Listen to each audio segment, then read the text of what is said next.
So we welcome to the show, and I'm very, very pleased to welcome on Ken Hom, OBE. Hello to you, sir. Hello, Gong Hei Fa Choi. Absolute pleasure to have you on the show. Brilliant. We very, very rarely get to talk to such culinary royalty. So I'm going to call you. How's life for you at the moment, Ken? How busy are you? I think I'm incredibly busy going around not only doing interviews, making appearances, but also talking to people about Chinese New Year and eating and demonstrating, etc. So very busy. Chinese New Year is very special for us. I think if you were to think about, you just recently had Christmas and New Year, and in this country, certainly everything is shut down, right, for 2 weeks.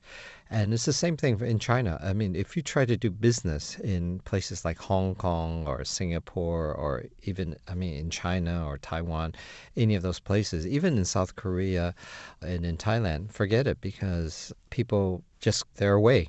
Nobody's around. They're with their families, they're eating, they're having fun, they're seeing old friends and that sort of thing. Yeah, and how important is the food aspect of Chinese New Year then, Ken? Well, food is the crux of Chinese New Year. I mean, this is the center. Everything takes place around a family meal, family with friends. They go out to restaurants. Banquets are amazing. I mean, people do landslide banquet business because people sit for hours and just eat and chat and you catch up with each other. And it's very important for us. It's what unites our family and friends at this time of the year.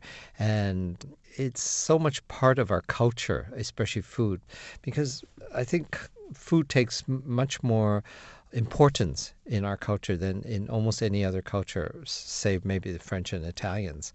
And food is really, really important for us. Yeah, and food has or different types of food have a lot of meanings as well, don't Yes. they? So what are the key ingredients? Well, things have symbolic meaning. For instance, like fish is always served because it's a symbol of prosperity. And because the word fish, yu, sounds like the word for prosperity.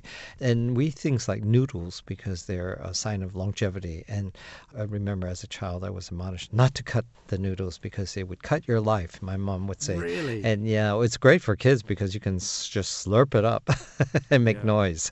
It's all right. Absolutely. And chicken is also important, isn't it? Yes, chicken is a sign of fortune. Things like duck is a sign of fidelity, so we all want to be faithful and to our family and friends. And there are things like, dumplings, wontons, which are a sign of ingots, like little gold ingots that we love to eat. There are things like vegetables, which are part of our Buddhist tradition of cleansing our bodies and our soul. All those type of things, it really makes it fun. It's cultural as well. It's not only about food. We use food as a metaphor to explain certain things, and it's the fun of Chinese New Year as well. I agree with you about duck being a symbol of fidelity because I've always been loyal to the Happy House in Littleport and their crispy duck. I reckon that it's probably the most popular dish in Chinese restaurants. If you were to say the top of the pops, which dish, I would say that crispy duck is number one. You're absolutely on the money with that.